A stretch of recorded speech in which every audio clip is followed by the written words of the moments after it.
অনেক রক্তস্রোতের বিনিময়ে রক্তপাতের পিচ্ছিল পথ অতিক্রম করে জুলাই আগস্ট আন্দোলনের বিপ্লবের মধ্য দিয়ে ফ্যাসিবাদ এই দেশ থেকে পালাতে বাধ্য হয়েছে।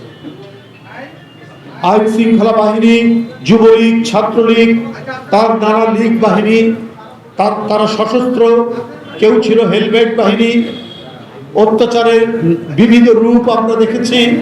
আয়নাঘর থেকে শুরু করে রিমান্ডের নামে নির্যাতন, এত কিছু করার পরও জনতার উত্তাল তরঙ্গ এবং গণতন্ত্র মানা মানুষের রাজপথে বেরিয়ে যখন আসে, তখন শেখ হাসিনা টিকতে পারেনি, তাকে পালিয়ে যেতে হয়েছে।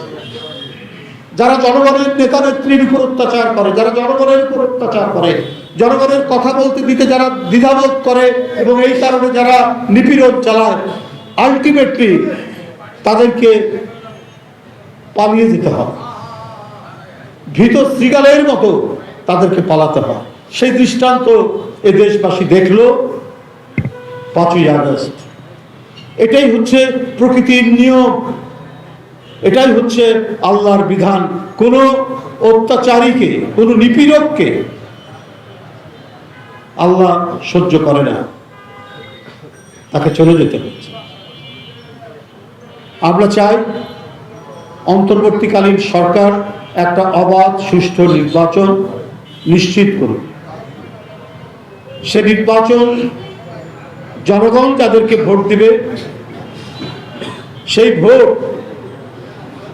নির্বাচিত যে দল হবে তারা সরকার গঠন করবে। এটা হলো বিএনপি অঙ্গীকার, জাতীয়তাবাদী শক্তির অঙ্গীকার। এগুলো নিয়েই বিএনপির চেয়ারম্যান জনাব তারেক রহমান দেশব্যাপী কথা বলছেন। সকল ধরনের নির্বাচনী আইন কানুন বিধান মেনে তিনি কাজ করছেন।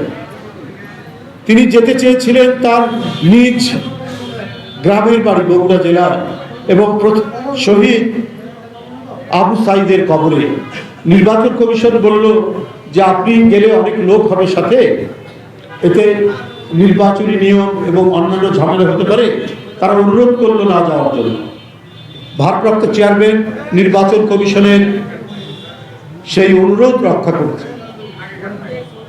তারপর যেদিন নির্বাচনী প্রচারণা শুরু হয়েছে, সেই দিন এদেশের অন্যতম শ্রেষ্ঠ সুফি সাধক হযরত শাহজালাল রাদিয়াল্লাহু আনহুর মাজার জিয়ারত করে, যেটি তার মাও করতেন, সেটি জিয়ারত করে তিনি নির্বাচনী প্রচারণা শুরু করেন। সমস্ত নির্বাচনী আইন কানুন বিধিবিধান সমস্ত কিছু রক্ষা করেই তিনি কাজগুলি করছেন, নির্বাচনী প্রচারণা চালাচ্ছেন। এবং এখন পর্যন্ত আমরা দেখিনি তার কথা বলার ক্ষেত্রে, তার বক্তব্যে তিনি যে চমৎকারভাবে রাজনৈতিক প্রতিপক্ষ হোক বা যারাই হোক, কোনো ধরনের ক্রূর এবং অকথ্য আজে বাজে কথা বলে তিনি কোনো বক্তব্য রাখছেন না।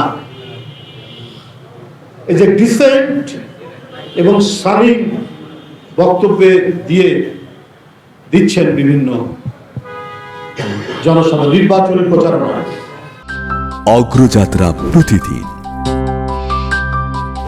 নির্ভীক প্রত্যয়ে উজ্জীবিত।